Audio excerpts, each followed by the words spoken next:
Louisiana Eats is brought to you with major support from Zatarain's, a New Orleans tradition since 1889.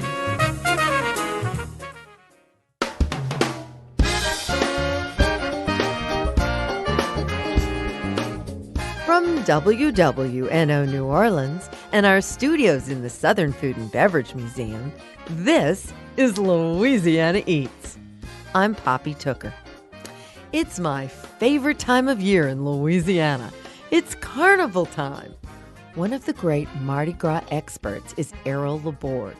We'll have a lively discussion with Errol about carnival traditions, both public and private. And then we visit Lally Brennan at Commander's Palace to hear the part her family's restaurant plays in fueling Pete Fountain's half-fast walking club on Mardi Gras morning. Then Lolis Elie gives us the lowdown on what he serves in the Treme on Mardi Gras Day. It's all purple, green, and gold when the good times roll on this week's Louisiana Eats.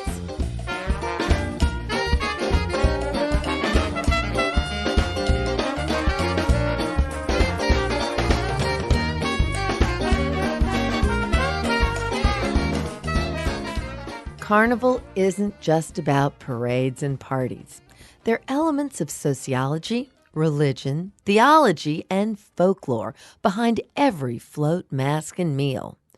Few people understand this better than Errol Laborde, author of Mardi Gras Chronicles of the New Orleans Carnival. We sat down with Errol for a passionate discussion of carnival time and the history behind Louisiana's most renowned cultural celebration. There's a chapter that I did, one of my favorite chapters, and it's about the 1870s. And the significance of that decade was that was the year of the first Rex Parade. Now, by that time, there was already two parades in New Orleans. There was Comus and 12th Night Revelers. But Rex sort of really put Mardi Gras on the map in that it was the first day parade. And with Rex, you created this character who was the king of carnival. And with Rex, Mardi Gras in New Orleans really began to grow into a major event. The same year, Mobile, which already had a parading tradition, created a king of its carnival called King Felix. And Memphis started a carnival. And there were several towns that in 1872, out of the blue, were creating carnivals. Part of it, I realized, had to do with Reconstruction and the Civil War. It was a bit like after Katrina here, that there were people saying, hey, look, come back to our town. We're rebuilding. We're doing things. Here's something special to see. But also, I discovered, though, that there were some towns in Europe, for example, a town called Via Reggio. Via Reggio had an ancient carnival tradition, but in 1873, it reorganized its carnival and made it more of a marketable sort of thing.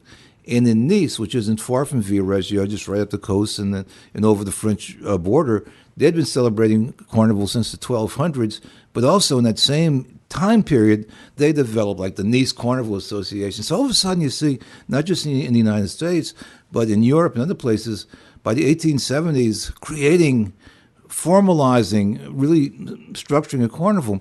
And the common denominator, because obviously the Civil War is not a factor over in Europe or Reconstruction, the common denominator is the railroad.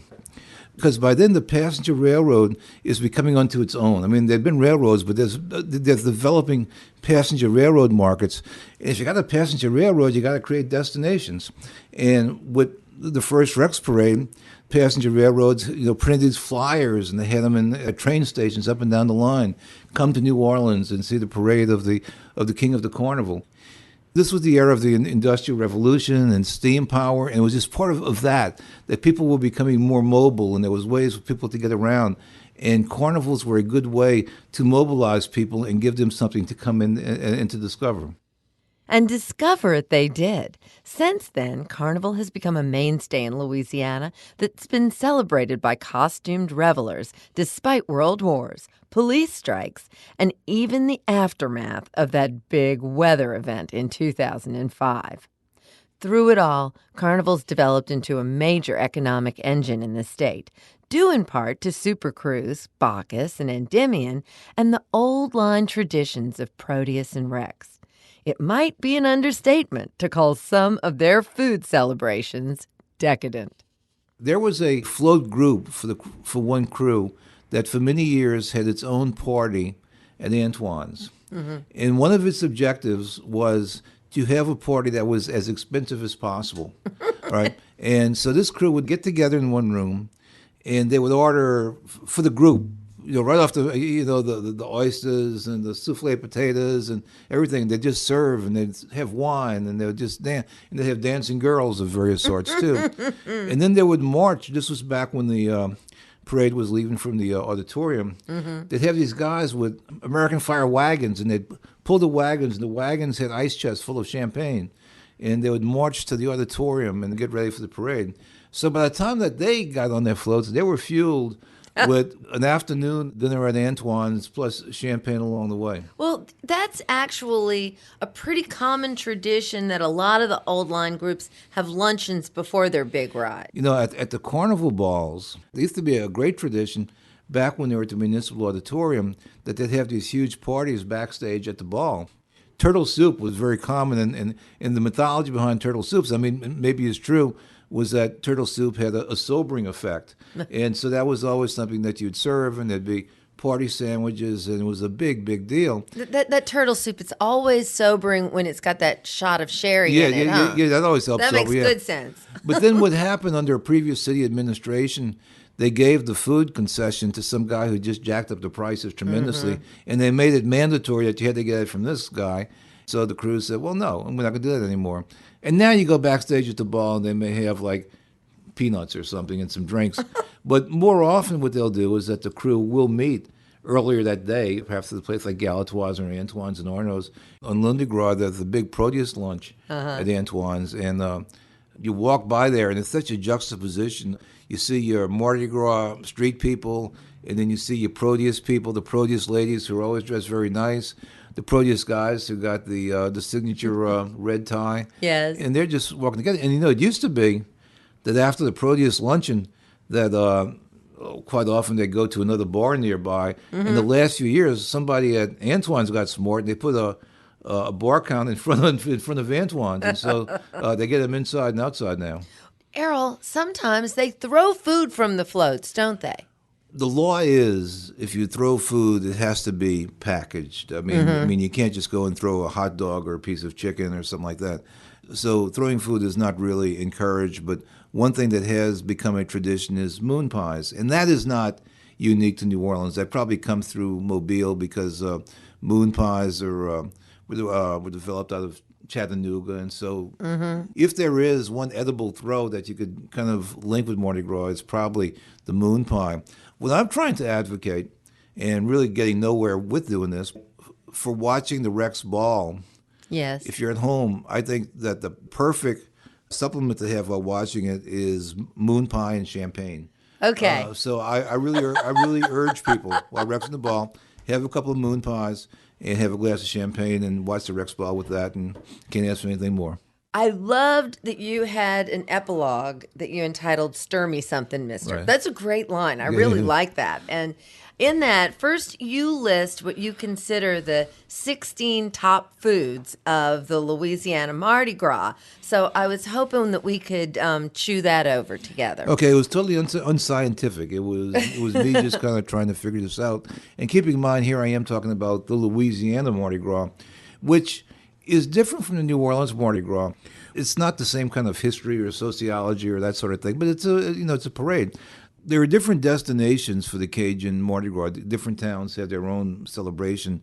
There's subtle variations in between them, but they all borrow from what is called the begging tradition of carnivals. And this begging tradition is really ancient. It goes back to medieval Egypt, where peasants during a certain day of the year would go to the nearby castles, and they would essentially beg by putting on some sort of entertainment. The lords in the castle would give them a chicken or some food things. And the lords probably said, this is probably better than the revolution, so let's do this. So there is a long-established tradition of people going and begging for their supper, providing their entertainment. I guess perhaps our trick-or-treat kind of, developed in that spirit. And so look at the Louisiana Mardi Gras, which to me is a little bit different from the New Orleans Mardi Gras. I had, first of all, barbecue. That's a big thing during Mardi Gras, especially on the parade route. And increasingly in New Orleans Mardi Gras, on the St. Charles route, Boudin, okay. Now, boudin is not a really big New Orleans food. I mean, it's becoming more popular, but to me, it's a great parade food because it's contained. I mean, a good sausage. I mean, you can just hold it, and you can just chomp into it, put a little mustard on it, and so I think at the other destinations around the state, that boudin is a good parade food. Something else to put in though is cracklins, which would also be a good party. I mean, anywhere where you're doing pork of any kind, especially if you're doing it from a boucherie. I mean, you got cracklins. And cracklins, you can also just bring a bag to the parade and eat it like potato chips, too. It's not what you call a health food. Yeah, well, that's true. Yeah, but I say like 3 or 4 cracklins a year is okay. That's Errol Laborde, author of Mardi Gras Chronicles of the New Orleans Carnival. Look for Errol and his wife, Peggy Scott Laborde, on Mardi Gras evening when WYES televises the Rex Ball and Meeting of the Courts. I'm Poppy Tooker, and you're listening to Louisiana Eats. While you go to New Orleans, you ought to go see the Mardi Gras. If you go to New Orleans, you ought to go see the Mardi Gras. When you see the Mardi Gras, somebody'll tell you what's carnival for. While the evolution of many carnival customs date back to the 19th century, there are an endless number of newer traditions that have emerged from the ever-growing numbers of smaller crews. One of the most notable is the Half-Fast Walking Club, established by legendary New Orleans clarinetist Pete Fountain in 1960. Now in his 80s, Pete still leads family, friends, and his 16-piece marching band early on Mardi Gras morning down St. Charles Avenue and through the French Quarter. How does this half-century-old crew fuel up for their musical march to the Quarter? We went to Commander's Palace to find out. Lally, I love it when I learn a new Mardi Gras secret. Tell me what happens at Commander's Palace on Mardi Gras Day. You know, I never thought about this being a secret, but I kind of guess it is, kind of sort of. I'm going to say back in when the family moved uptown to Commander's, you know, when after they left Brennan's and came up to Commander's, my Uncle Dick was talking with Pete. You know, they're such good friends. He used to start his parade, his half-fast walking club on, I think, Magazine in Washington. So Dick was talking to Pete and said, well, why don't you just come to the patio? You know, we close Commander's on Mardi Gras Day. And that's the only day of the year you all are closed. That Isn't and correct? Christmas. And Christmas Day Day and Mardi Gras Day. So Pete thought that was a great idea. And actually, my Aunt Ella and Aunt Dottie and Aunt Adelaide, you know, none of the ladies came around because they always had hosted a party the night before and had people eating, drinking, and carrying on. And so they said, there's no way I'm getting up at 5 a.m. Dick, you go do it. This was your idea. You go do it. So we open the patio gates and we open the patio room.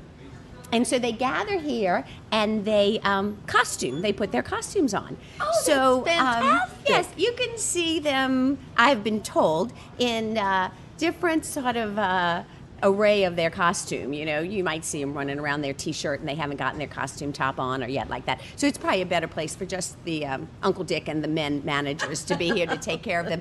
And we set up, you know, naturally a bar. And the culinary team, you know, that is so used to preparing what I love to say is delicious, gorgeous, wonderful food, are now making sandwiches with white bread, which is probably the only time you'll see white bread in Commander's Palace. They make ham and cheese, and they have pastries and danishes and, you know, things like that. And then they have coffee, but of course they have Bloody Marys and milk punch and beer and water and, you know, whatever the gentleman would want. But then they, what's hysterical too is after we make those sandwiches for them, then they want us to put them in baggies so that they can take them with them in their pockets and things like that. And it's just like this, I can't even imagine the two. But I'm going to let y'all talk to Chris because Chris is the man that makes those sandwiches. So, Chris, this, first of all, Commander's is closed on Mardi Gras Day. So do you all get to make the sandwiches the night before, or is the staff comes in? No. Typically, we'll make the sandwiches the night before. We'll have everything set up. The half-fast marching crew gets here pretty early. I think, 6, 7. Pete Fountain lines up with his float. All the paraders come by. They kind of get set up. They come in. They have mimosas, Bloody Marys, cans of beer. We have energy bars, soft drinks. I think we're talking about doing meatloaf sandwiches again this year. We haven't done them in a few years, so I think we're going to do that for the guys. So tell me, you told me that in the beginning days when y'all made meatloaf all the time, that y'all would, the staff meal, family meal would be meatloaf for a couple of days? A couple of days it would be. And then depending on what was going on and who was in, we might make sandwiches out of for Pete, depending on what was So it's not a culinary event? No, it's more of a kind of getting some calories, getting some carbohydrates, getting ready to walk. For the long march. For the long march. Base down. Yeah, Exactly. it's more white bread sandwiches with mayonnaise and cold cuts and all that good stuff. I know the last few years, the front of the house guys have been kind of dealing with it. Years past, the culinary guys would come in Mardi Gras Day. It's kind of an excuse to get up early. To be honest with you, kind of get the day started. It's really not a hassle to come here at 6 o'clock in the morning Mardi Gras Day because most people are up.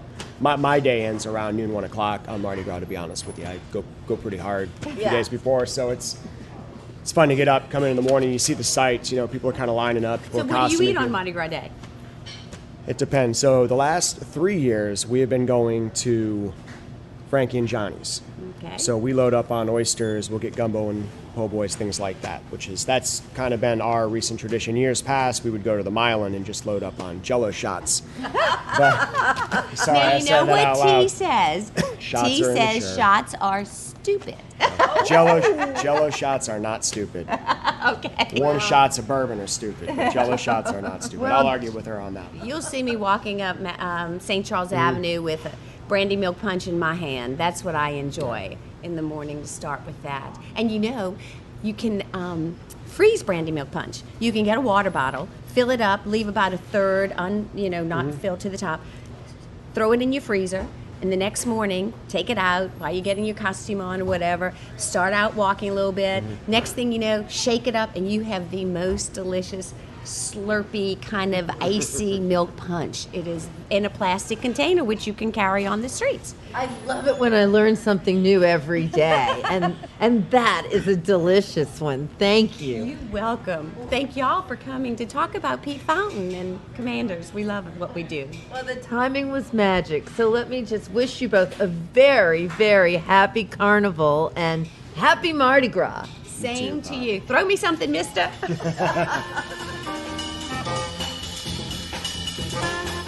Lally Brennan and Chef Chris Barbado of Commander's Palace.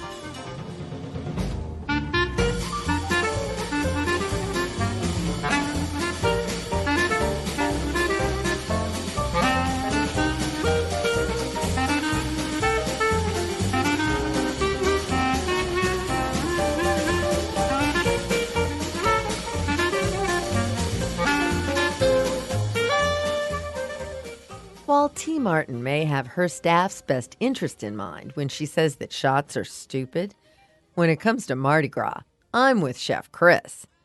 Jello shots are possibly the perfect Mardi Gras libation. While a brandy milk punch is an essential cocktail on the neutral ground Mardi Gras morning, after a while, you run the risk of spilling.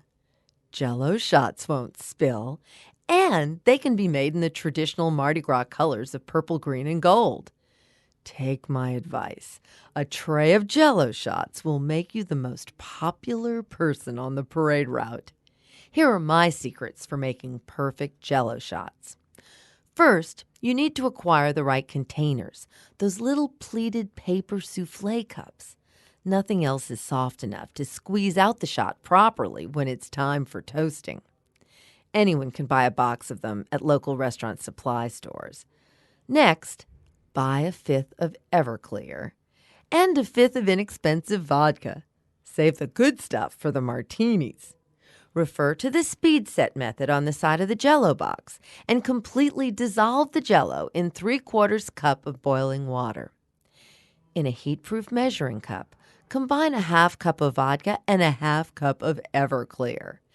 Add enough ice cubes to increase the volume to a total of 1 1/4 cups. Then Stir in the dissolved gelatin. Keep stirring until the ice cubes melt, then pour into the soufflé cups and refrigerate until solid. Now you're ready to roll. I love to stroll down the avenue with a basket of Jello shots on my arm. You won't believe how many new friends you'll make. Just please, don't tell T. Martin. I'm Poppy Tooker, and purple, green, and gold Jello shots are real Louisiana Eats. Here come the folks and the marching bands. Spread a little bit of that Mardi Gras jam. They're throwing the beads and they're throwing the blooms, and everybody gets to have a good time. Between Jello shots, cracklins, and moon pies along the parade route, your body will be screaming for clemency when Carnival is over. When we come back, Eat Fit Nola dietitian Molly Kimball's got a challenge for Lenten detox. Stay tuned. See the girl with the skimpy clothes. She got freckles on her, but she got a bony nose, and there's a man on the corner dressed up like a monkey. Says he just has to have a good time.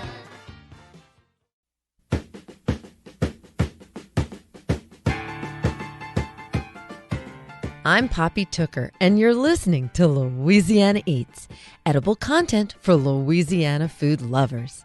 Louisiana Eats is brought to you with major support from Popeye's Louisiana Kitchen and Zatarain's. Feel good music. I've been told good for the body, and it's good for your soul. Do it now. The carnival season in Louisiana and across the world has its foundations in the Catholic liturgical calendar. Ash Wednesday follows Fat Tuesday, when the 40-day Lenten season marks a time of atonement and self-denial, and many people, Catholic or not, choose to give up something. Are you thinking of sacrificing something for the season? Registered dietitian Molly Kimball's here with a challenge she hopes participants will find both rewarding and edifying. All right, so the challenge is to, as a lot of people here in New Orleans do, not drink during Lent. That's not any news, though. People do that all the time here in New Orleans. If you're going to give up alcohol, or if you're thinking about it, we're encouraging you to do that. The key is to take that and make it into your own self-experiment. So in NOLA.com, in my column, we've detailed out 3 key steps to do. Number 1, before you even give up alcohol, so before you stop drinking, record your weight.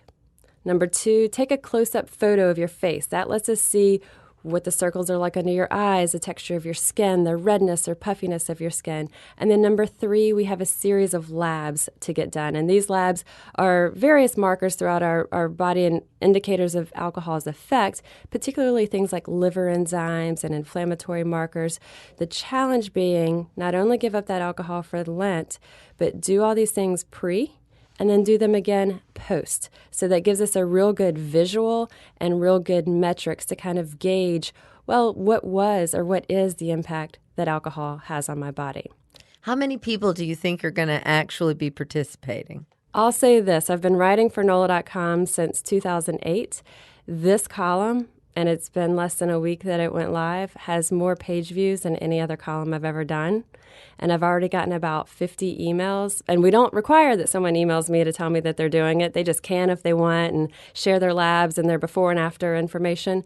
We've got about 50 already directly saying, hey, sign me up. And I think what I've seen just informally with clients of mine who've done this, seeing that drastic reduction in some of these inflammation markers is really significant. And it can be motivation to kind of maybe not stop drinking, but really kind of remind us to keep things in check a little bit better than some of us do. Can you give us a specific story about someone whose life it changed? Yes, and I think we all kind of, if we think about it, we all have those people that we think that person just looks the way they do. You know, the kind of red, round face. You may say kind of the meatball looking, texture and look to their face. And then you see someone and you go, gosh, what happened? What did they do differently? They look completely different. There's been several of those, I think, in the past year that have kind of been a catalyst for me to say, wait a minute. When we can see this visible inflammation in our face. And when we know if we overdo it the night before, we have too many cocktails, our eyes are puffy, we have these circles, we've got the puffy face, our rings are tight. Well, it's not just that inflammation that's happening that we can see like that. This is also happening on a deeper level. So this challenge is not about saying it's bad, but it's about seeing what's it doing. How much will this screening end up costing on average? So if someone has insurance, it's going to cover almost all of these. And most of these, if someone just goes to their regular doctor for their regular physical, almost all of these are something that you could have in that physical anyway. A few you would be asking for in addition, but the price for labs ranges from about $20 to $40 per lab on average. And that's per lab done. So it could be a couple $100s if someone's paying out of pocket. And then in that case, you may choose to do just a couple of these. And in that, I would say specifically, and in the column, I have marked which ones are for inflammation. I would specifically do those and your liver enzymes if you're having to pick and choose. Okay, Molly, I got to ask you this question. Any old Catholic, now, of course, you don't have to be Catholic to take your challenge. They make in New Orleans this enormous case for the fact that Sundays don't count. But what's your position on that? So when this column went live on NOLA.com, that was like the first questions that were piling in. What about Sundays? And that's right from the Lenten perspective, and that's obviously not my expertise area. However, if we're looking at really having an effective look at the toxicity that alcohol might be having, I would throw Sundays in there. So it's stay on track, stay focused, don't budge even on Sundays.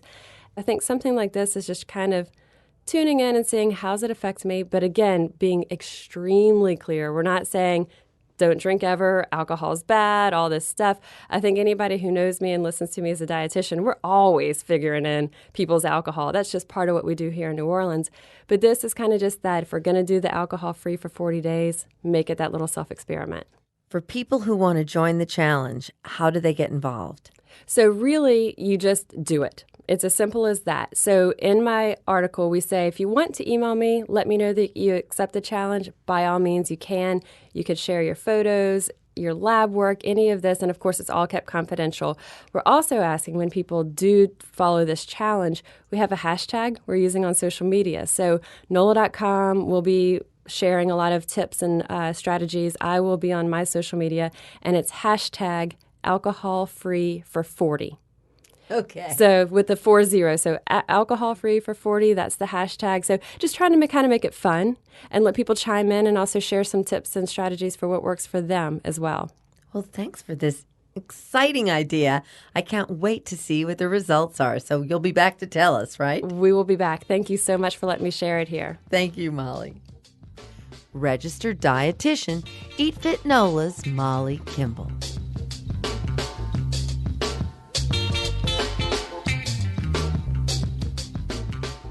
After we taped the interview with Molly Kimball, our producer, Joe Schreiner, said he might be willing to take the challenge.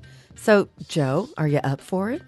Well, at this point, I don't think there's any way out, but yeah, I'm up for it. I'm a little scared, but I'll try it. Well, you know I'm not going to do it. No. I figured if anyone was going to do it on the Louisiana Eats team, it was going to be me, so. Okay, baby, so you're taking one for the team? I am. I'm going to go get those labs done today, actually, so. Okay, well, happy Ash Wednesday. See you soon. Thanks. I'm going to enjoy my carnival as much as I possibly can. Please do. Okay. And I can't wait to see how it all turns out on Easter Sunday. I'll let you know.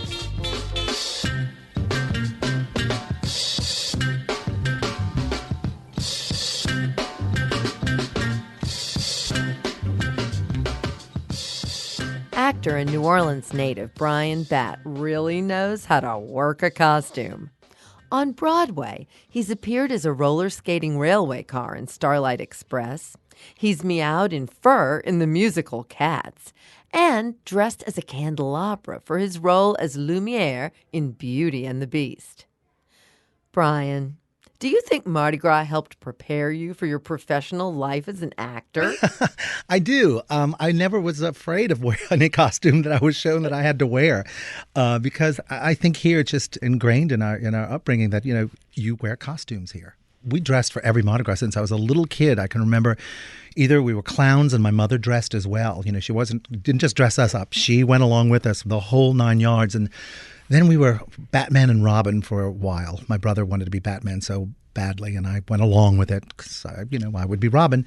And then I continued on through my childhood, through college. I dressed up as Michael Jackson, and I remember dancing on a flatbed truck in the Garden District on the parade route and doing the Thriller dance and spitting on my back, and it was hysterical. People were taking pictures, and I think then I knew I wanted to really be an actor, but I wasn't afraid of a costume.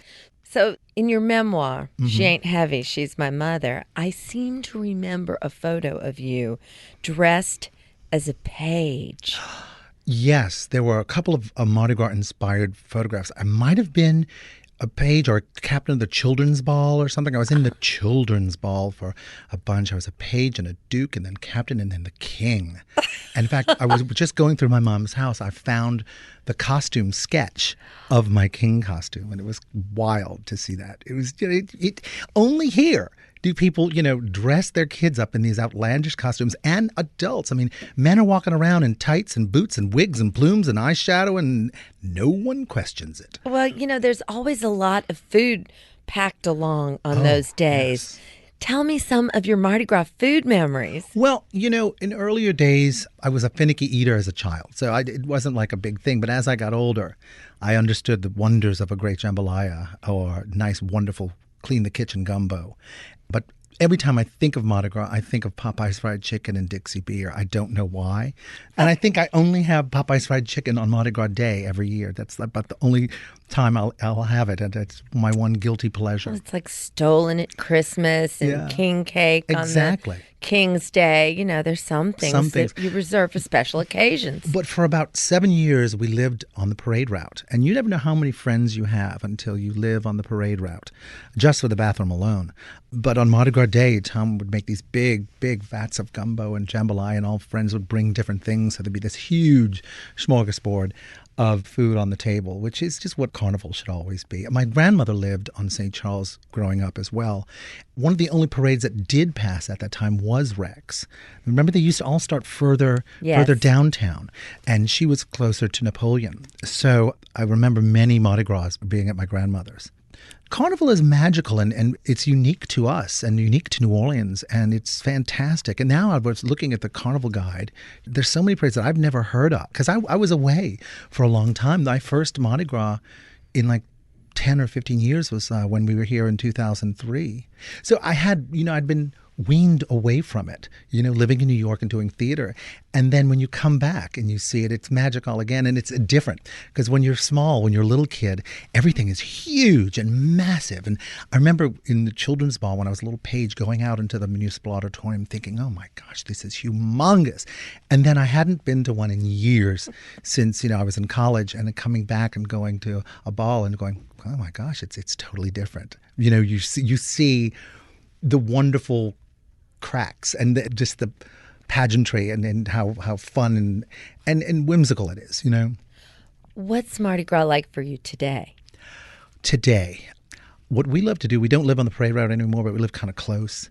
We get dressed up in costume every year, no matter what it is. I usually wear a king costume that my grandfather wore in Hermes in the 50s that I found in the closet.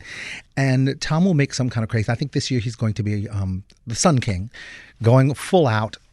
And we walk up and down St. Charles. We go to friends' houses and stop in at the Brennans and the Browers and some dear friends of ours. And it's just a wonderful tradition. But sometimes when I was a kid, I remember my aunt and uncle, my uncle's office was further down near Canal Street. I went with my Aunt Marilyn, who was just a hoot. And she took us in the quarter.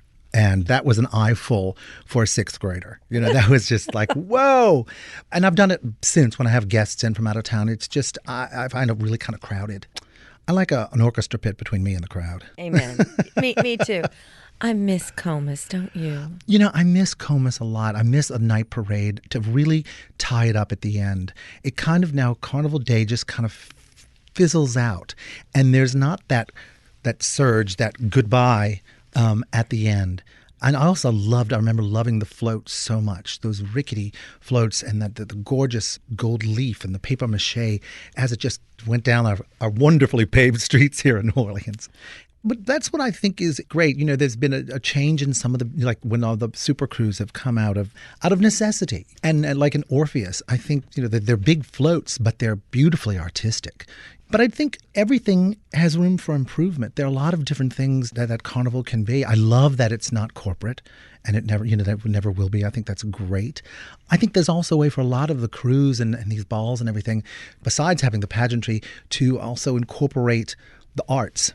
You know, make them a little artistic, or involve the symphony, or involve the ballet, or involve the theater community, and help that in a way. I don't know how. I haven't figured it out yet. It's just a concept. Well, Bryan, we are so lucky to have our own homegrown celebrity in our midst.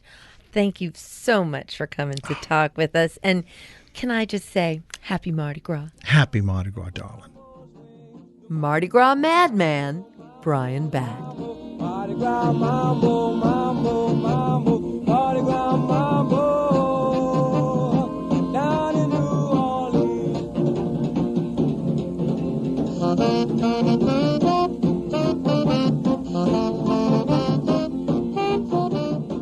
Now let's check in with another well-known native. Lolis Elie, food writer, documentarian, and screenwriter, told us what we could expect to find on the menu at his house in the Treme on Mardi Gras Day. Well, I tell you, I'm interested in how New Orleans is part of the whole Caribbean Gulf of Mexico thing. So I'm trying to reintroduce the word carnival instead of always saying Mardi Gras. And also the menu try to reflect that. So, black beans, you get a lot in Cuba and in Brazil. So I do this black beans with rum, which is a dish that Austin Leslie invented. And always roast pork, because, again, that's what you get in Haiti and in Cuba. And I do kala, because my friend Poppy Tooker has got me on the kala resurrection bandwagon, trying to bring this fried rice fritter back into the New Orleans food world. And because we have some vegetarian friends, I usually have a pot of greens on the stove as well. So who usually stops by? And you see costumes? What do you see at your house on Mardi Gras Day? It's a range. And the truth is, the people who stop by are whoever I remembered to invite that year. And so all of these people were like, well, you didn't tell me you're having a party. It's like, well, I didn't know. But, the costuming tradition is sort of coming back now. But you still got a lot of people who just wear jeans or just wear brightly colored clothes, and then folks who costume. So you'll see some of my neighbors, some of my musician friends, and just whoever stops by. Well, I love being there, and I hope I stay on the invitation list. One of the things I love the most about your Mardi Gras party is, by late afternoon, there can be some spillage.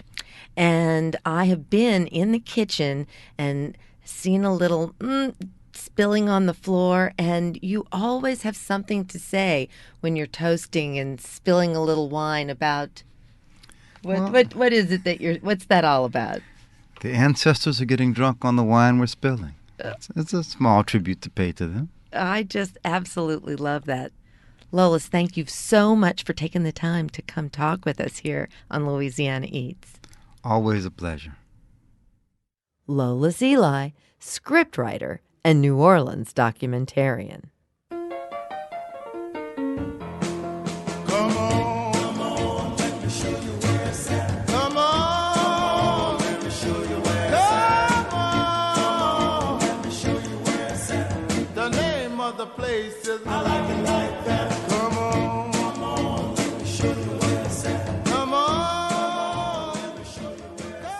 Why are the sugar decorations on a king cake always purple, green, and gold? Stay tuned, and we'll answer that question when we come right back. The name of the place is I Like It Like That. Now you take Sally, and I'll take Sue, and we're gonna rock away all our blues. Come on, come on.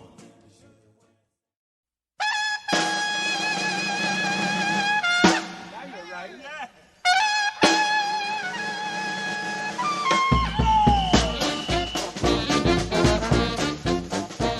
I'm Poppy Tooker, and you're listening to Louisiana Eats. edible content for Louisiana food lovers. Louisiana Eats is made possible with major support from Rouse's Markets.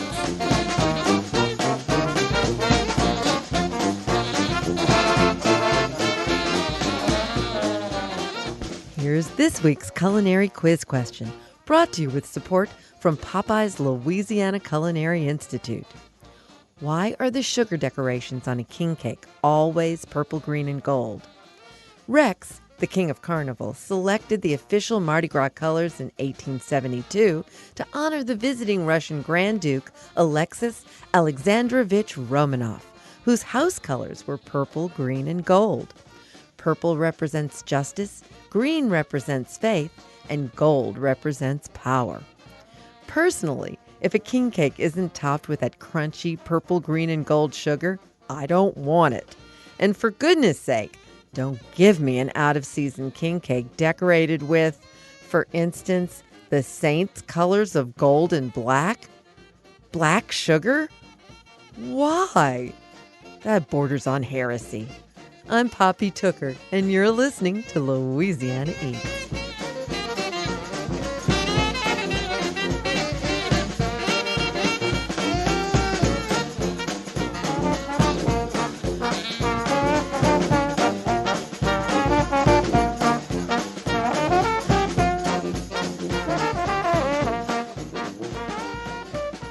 With its colorful history and delectable taste, there is no food that gets to the heart of carnival season quite like king cake. Bakeries across Louisiana supply residents and revelers with king cake from 12th night right on through Mardi Gras Day. Many have developed their own unique spin on the king cake tradition, including the Cake Cafe in New Orleans. On a humid Monday morning at 3 a.m., producer Joe Schreiner stopped by the Maroney Bakery to witness the birth of a king cake and sent us this postcard. My name is Steve Himmelfarb, owner of the New Orleans Cake Cafe and Bakery.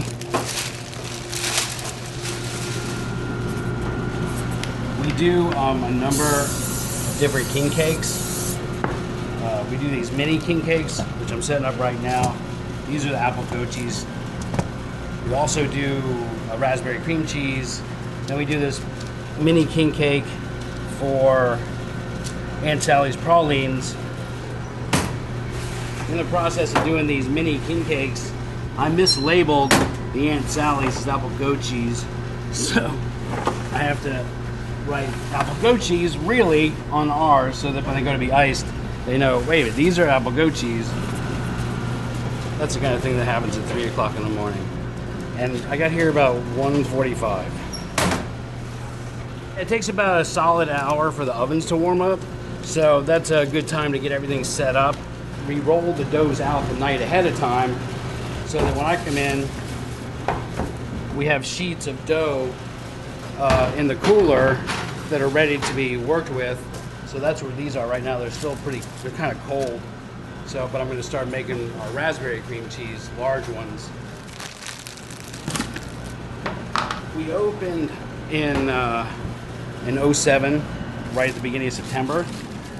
So I've been making king cakes since before then. The first thing I ever really wanted to do was make sure it had the drizzle icing on it because I really wanted to express the creativity and the boldness and the fun of Mardi Gras, and just really wanted it to be a piece of art. King cake is a real calling card for a bakery, and I really wanted to do something totally unique and something special that wasn't over the top. It was just real. There's the apple goat cheese, raspberry cream cheese. Those are the two biggest sellers by far. And then there's pecan with cream cheese and brown sugar and cream cheese and traditional. And it's really important to have a good traditional king cake because you can't lose track of the tradition. You can't lose track of the foundation that it's built on. So I take the dough and twist it around a little bit so the filling will hopefully stay in. And we'll get ready to put these in the oven in a minute.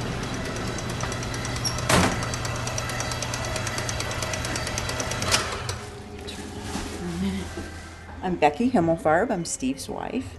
And I am right now mixing icing that I am going to use to decorate our king cakes. Before you put icing on anything, you have to work the icing. It's been refrigerated, so when Steve comes in, he takes it out so that it can be at room temperature when I get here.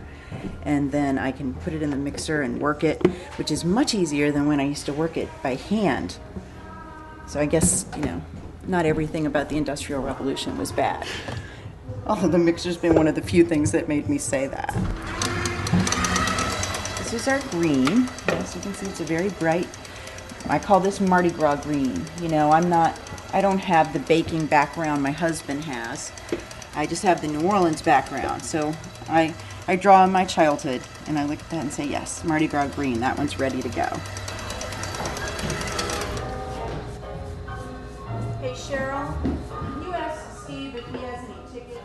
These are the finished cakes that have come out of the oven, and you can see they have some extra flour on the top. So then I just brush that off.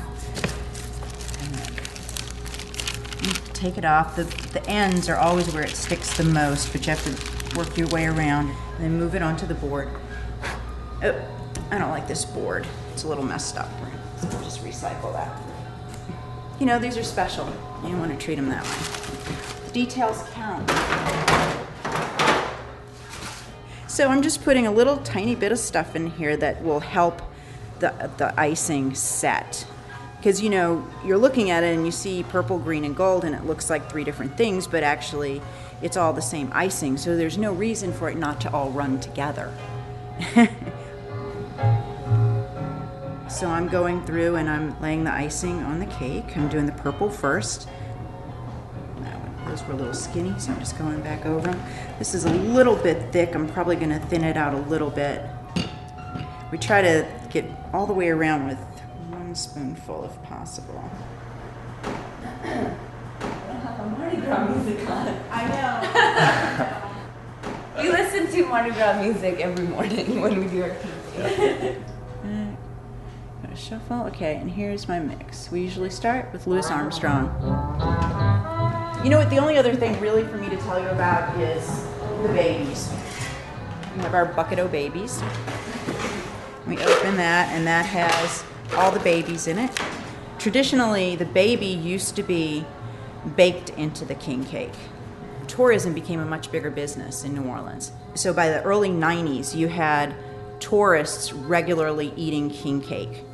In New Orleans, a 5-year-old would know to look for the baby, but adult tourists were choking on babies. So most people stopped putting them in. We like to put it on top. We put it right there in the crevasse where the ends meet after we have it all decorated. And then we tell people, if you want to put it inside, follow the tradition, which we like to do. You just lift up one little spot and stick it in underneath. The cake is soft enough, you're going to be able to stick it right in. Boy, grab your coat, grab your hat, leave worries on those steps. Just direct your feet on Sunday's side of the street. Can't you hear that pitter-pat? Yes, happy tune your step, baby. Life can be so sweet on Sunday's side of the street. That's it for this week's edition of Louisiana Eats, edible content for Louisiana food lovers. Join us next week when we celebrate Valentine's Day with a trip to Benton, Louisiana, to visit Chef Holly Schreiber of Saint Terre. I find that when I'm watching brides, when there are so many people there, they don't enjoy the day. So I always tell our brides to not worry about having to incorporate every single person that you've ever met into this day. Subscribe to our podcast, hear today's show, or catch up on previous editions anytime online at itsneworleans.com. Louisiana Eats is made possible with major support from Popeye's Louisiana Kitchen, Rouse's Markets, and Zatarain's. Additional support for Louisiana Eats is provided by the Shreveport-Bossier Convention and Tourist Bureau and by Tableau, Dickie Brennan's latest restaurant serving local Creole cuisine with a view of Jackson Square. Original theme music by Johnny Sketch and the Dirty Notes. Big thanks to producers Joe Schreiner and Sarah Holtz. Come visit us anytime in our Louisiana Eats studios at the Southern Food and Beverage Museum. I'm Poppy Tooker. Louisiana Eats is a production of WWNO and the University of New Orleans.